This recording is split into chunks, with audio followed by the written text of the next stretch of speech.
cada um de nós aqui poderia se dizer feliz.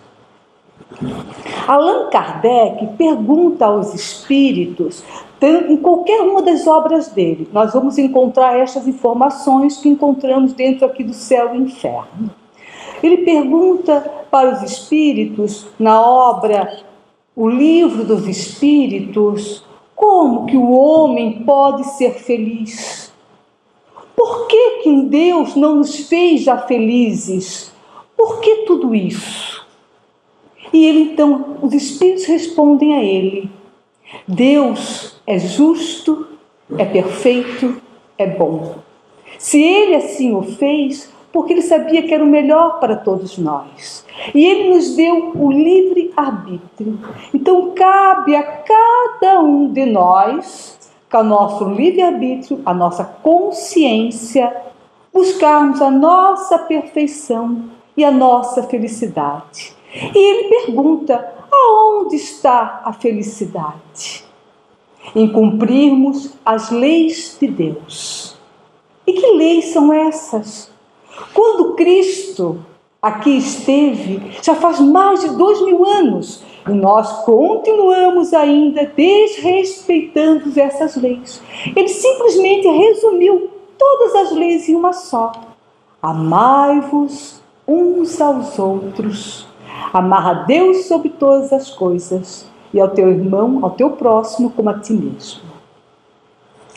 E no código, então, quando nós começamos a estudar essa doutrina tão maravilhosa, essa doutrina espírita, a primeira coisa que nós aprendemos é que a morte não existe. Aí imaginamos então, cada um de nós, quando adentramos o estudo desta doutrina, que a morte não existe, e pensamos: morri, e agora? O que vai ser feito de mim?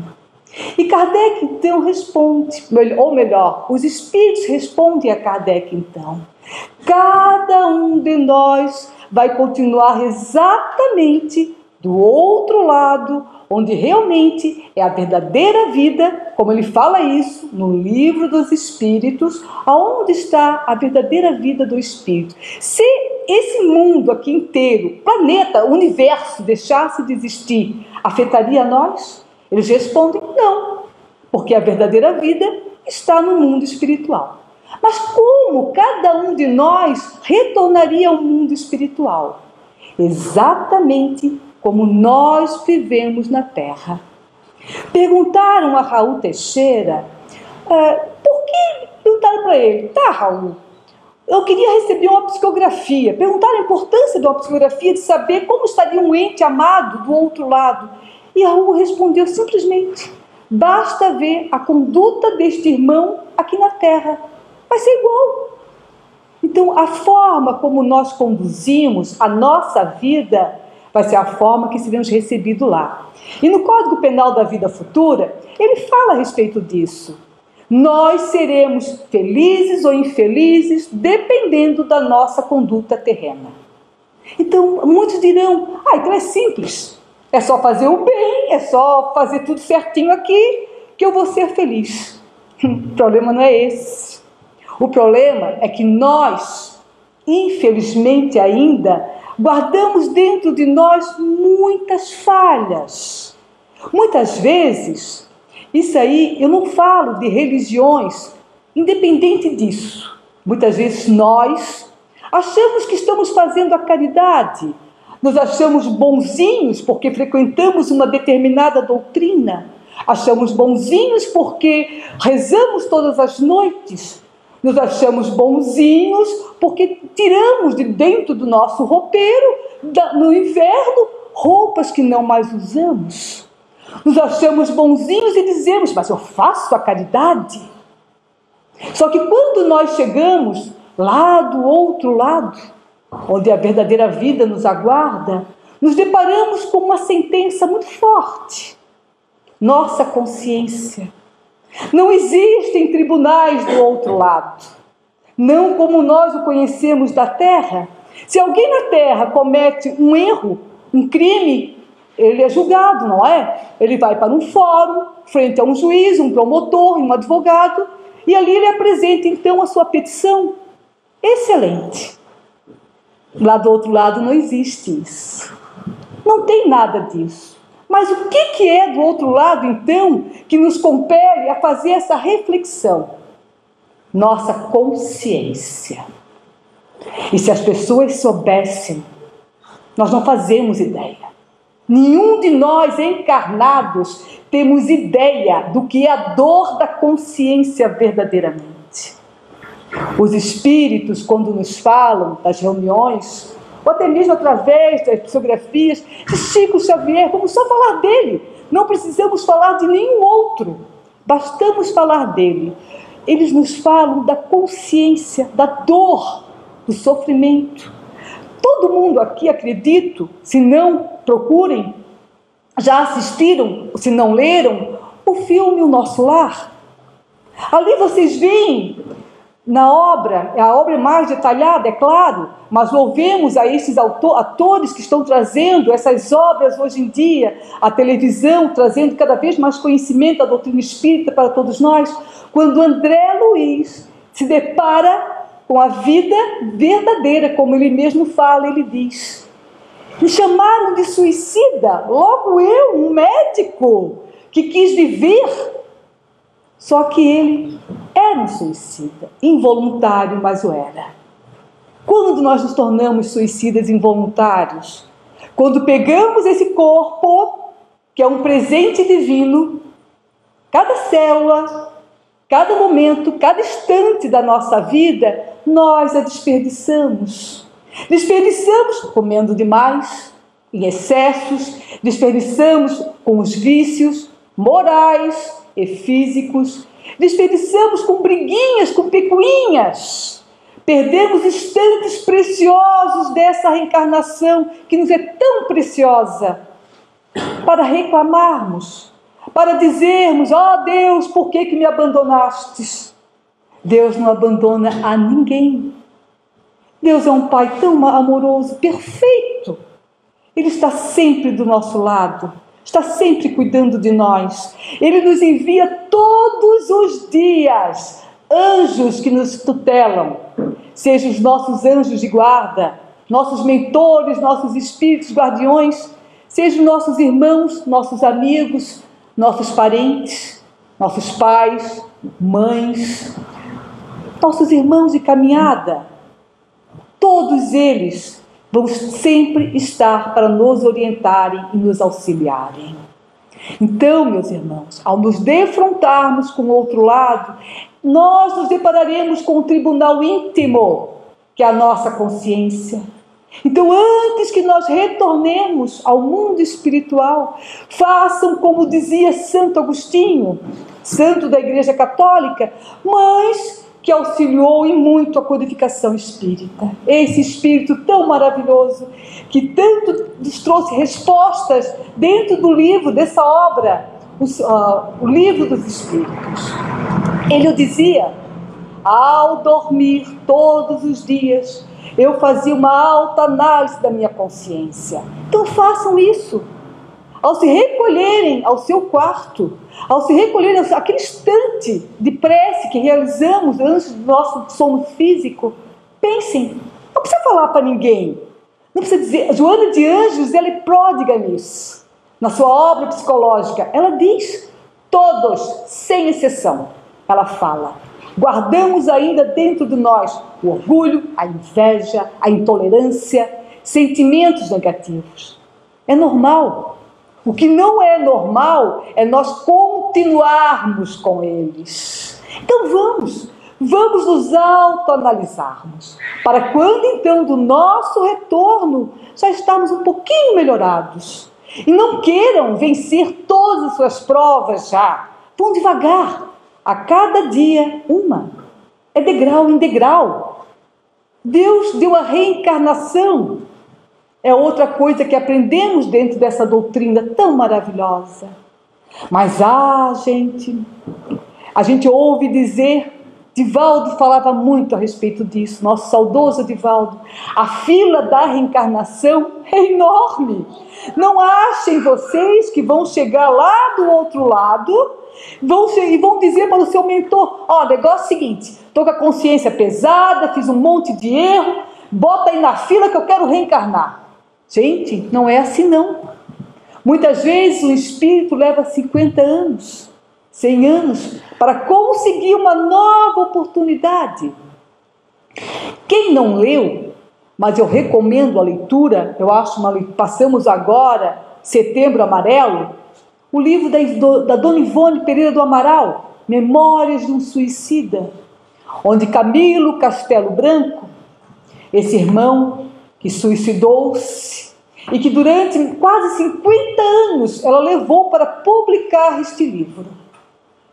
A Dona Ivone era bem jovenzinha quando começou a receber a obra. Ele levou, gente, ele estava 52 anos, se eu não me falha a memória, no mundo espiritual, depois de ter sido socorrido. Ele ficou durante 52 anos aguardando, se preparando para uma nova reencarnação. Alguns espíritos vêm rápido, outros demoram. Isso aí, o livro dos espíritos também nos chama a atenção a respeito disso.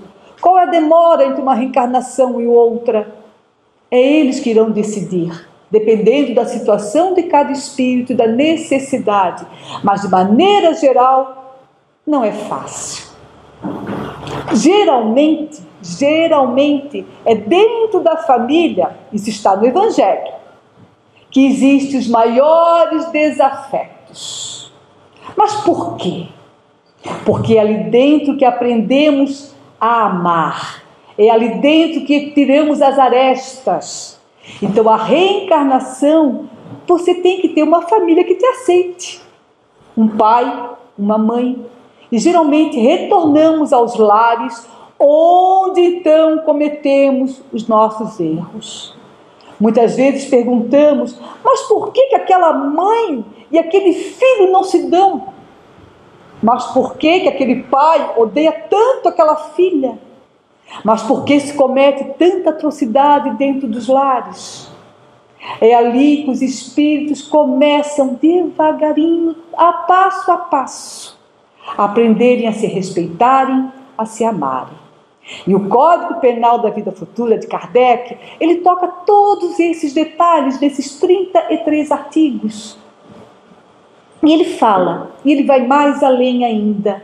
Ele nos diz que nenhum de nós sofre aquilo que não fez. Muitos de nós olhamos, muitas vezes, uma gravidez e dizemos a primeira coisa que a gente diz quando nós vemos uma mulher grávida: que Deus ampare esse anjo que está vindo e que venha com saúde.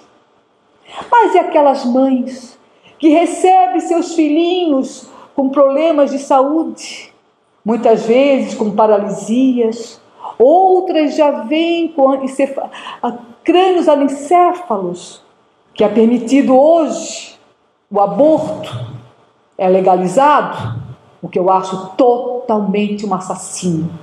Porque aquela criança que vem com alguma dificuldade física, mental, que venha com alguma dificuldade, ela está expiando. E Kardec fala, em um dos artigos dessa lei, eu acho que é o artigo que todos nós conhecemos, onde ele diz que é necessário o espírito arrepender-se, o espírito expiar, para o espírito então fazer o que é certo. É necessário reparar. Mas o que seria então esse arrependimento? E Kardec fala, quando então retornamos ao mundo espiritual, ao nosso verdadeiro lar, nós somos deparados, como eu falei, com a nossa consciência. E nós então olhamos e dizemos: nossa, claro, existem aqueles espíritos, como ele fala aqui também, que permanecem longos séculos, às vezes, perdidos ainda nas suas mazelas, nos seus ódios, desejando mal, não sabendo nem que desencarnaram, que partiram deste mundo. ficam sofrendo e esses acham que suas penas são eternas, porque o sofrimento deles é enorme, mas nós sabemos que não são. Tudo tem fim, tudo. E ali então o Espírito se defronta com tudo isso e ele diz a si próprio: meu Deus, eu cometi tanta coisa errada contra um pai, contra um amigo, contra um irmão, contra alguém da minha família. E ele diz: Senhor, a minha consciência está me torturando. Deus então dá àquele espírito uma nova oportunidade. Mas muitas vezes ele vem, como eu falei a vocês, com alguma deficiência. É expiação. É algo que ele necessita reparar profundamente.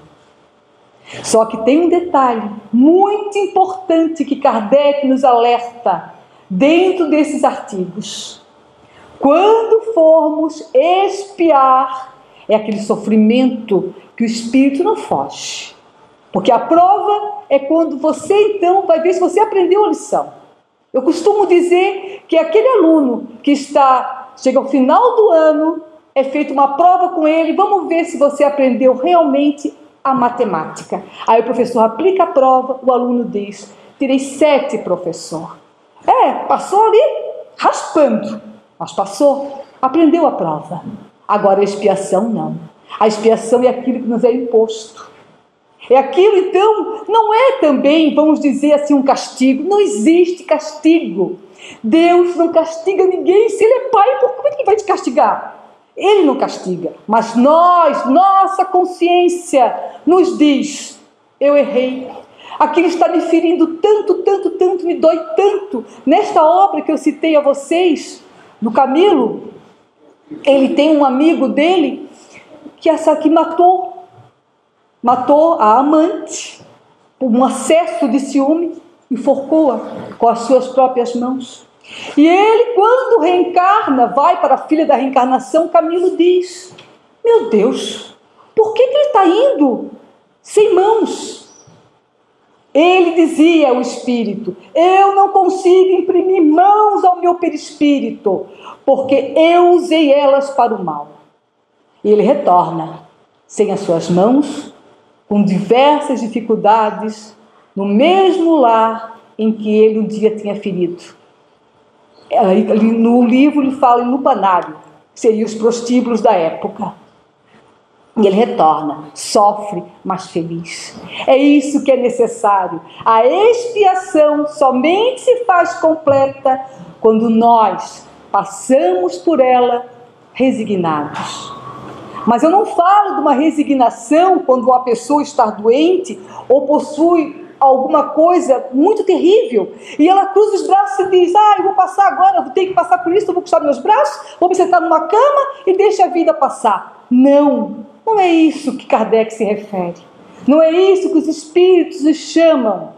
Eles nos dizem: passe pela situação de dor e sofrimento, sabendo que aquilo ali é cura. Aquilo ali é sua melhora.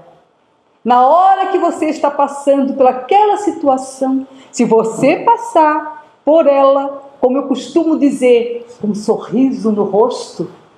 Quantas vezes a gente vê pessoas naquela dor, naquele sofrimento, mas com felicidade. Ela está realmente passando pela sua expiação. E ele é claro aqui, ele fala bem claro, ele diz: se o espírito passar pela expiação sem realmente se arrepender, sem realmente conseguir repará-la e sem reclamar, não adiantou de nada. Infelizmente vou dizer a vocês, todos nós retornaremos com a nossa expiação. É necessário que ela seja feita na certeza de termos ali o merecimento por cada coisa que passamos. Não existe injustiça nesse mundo. Melhor, não existem injustiçados. Não nos esqueçamos disso. Tem uma obra do Divaldo, pelo Espírito Manuel Filomeno de Miranda, que ele fala a respeito disso. As pessoas passam as suas expiações reclamando, se achando injustiçadas. E ele diz na obra: não existe injustiçados. Pode existir injustiça, mas injustiçados não.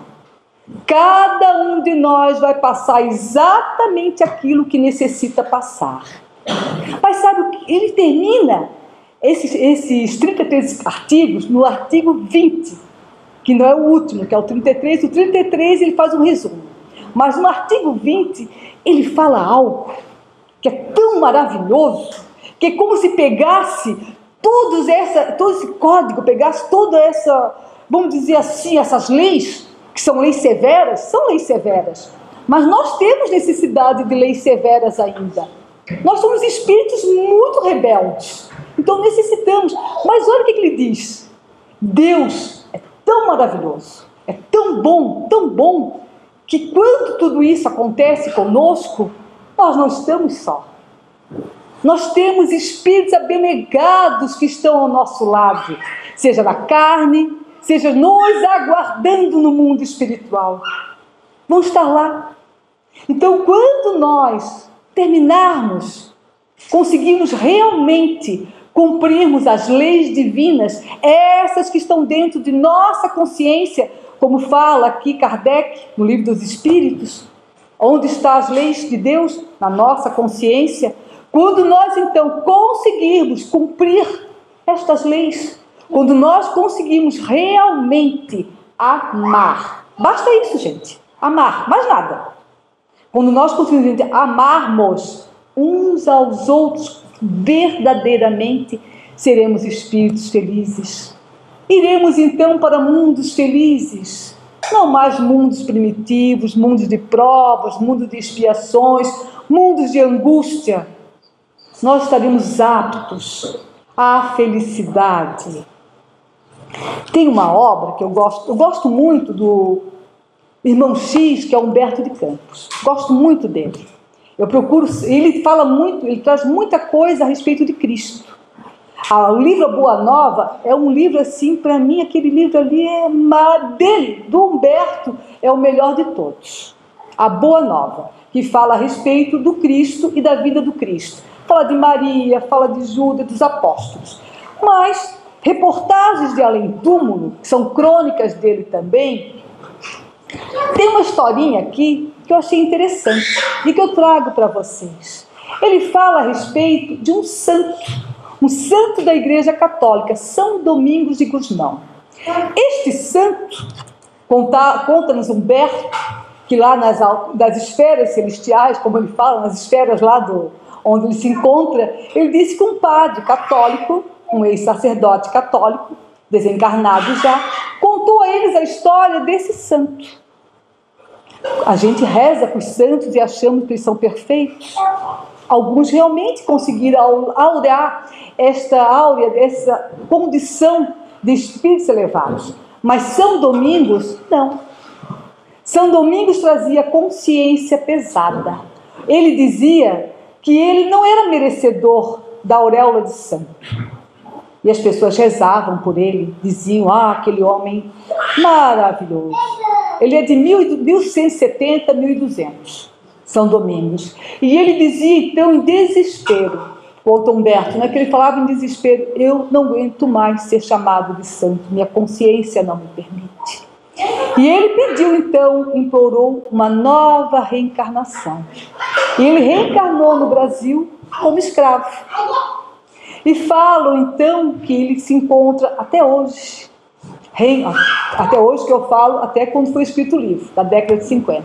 Ele se encontrava, então, até aquela data, reencarnado no Brasil ainda, aprendendo a amar, aprendendo a elevar-se. E dizem ali no final, eles falam que ele tinha muito medo de retornar às esferas celestes e novamente receber o título de santo. Então, meus irmãos, ninguém aqui está procurando o título de santo, mas nós estamos procurando sim títulos de bons espíritas, bons pais, bons irmãos, boas mães, títulos de bons amigos, títulos de companheiros que estão conseguindo, pelo menos, passar esta reencarnação, se instruindo, se melhorando, para ao retornarmos ao nosso lar, possamos então dizermos à nossa consciência: eu fiz o melhor que eu podia fazer. Eu estou hoje no meu caminho, no meu maior degrau de redenção. Que nós então, meus irmãos, possamos tomarmos ciência que só existe um código só, entre todos esses 33 artigos do Código Penal da Vida Futura que nos fala Kardec. Ao final, em resumo, ele diz: amem, busquem a sua perfeição moral, a sua perfeição íntima. Cada um de nós, como eu costumo dizer, nasce sozinho e retorna sozinho ao mundo espiritual. Mas lá não vai estar abandonado. Mãos amigas vão estar sempre estendidas para vocês, para cada um de nós. Onde seremos então, como aqui estamos, nesta reencarnação, tendo a oportunidade de fazermos o melhor a cada dia que acordamos. Se ontem fizemos o errado, se até agora fizemos o errado, esquece. Deixemos para trás, como diz Kardec. O importante é daqui para frente. O passado é passado, não vai retornar. Mas como dizia Chico, podemos a cada dia fazer um novo começo. Então vamos então agradecer ao Pai a oportunidade de sermos conhecedores, primeiro dessa doutrina maravilhosa, que instrui, que nos ensina e que nos alerta. Vamos levá-la ao conhecimento de tantos que dela necessitam. Vamos falar dela, vamos falar de Jesus, do amor, vamos falar do perdão, vamos falar do recomeço. Vamos instruir nossas crianças, esses anjos que estão tendo a oportunidade deste recomeço, dessa reencarnação. E nós que estamos a caminho já dela há bastante tempo, vamos fazer de hoje então, a partir de hoje, a partir de agora, o que é certo, o que é correto. E olharmos então ao final de nossa jornada e dissermos: Senhor, obrigada pela oportunidade que me deste. Obrigada por tudo que me concedeste. Eu retorno hoje então ao mundo espiritual nesta certeza, com gratidão no coração. Que Deus então ampare a cada um de vocês, que ao retornarem aos seus lares hoje, tragam dentro de vocês essa certeza, a certeza que o Cristo há 2000 anos vem nos ensinando, e que não temos mais tempo a perder, meus irmãos. O tempo é agora, o chamado é agora. Vamos abraçar então o Cristo e levá-lo ele, não mais aos bancos escolares, nos cadernos, nos livros, somente no papel, mas dentro de nós verdadeiramente. Que Deus os ampare, que Deus os auxilie. E que vocês leiam, só leiam esses artigos, para terem ele gravado dentro de suas consciências. Que Deus esteja com todos.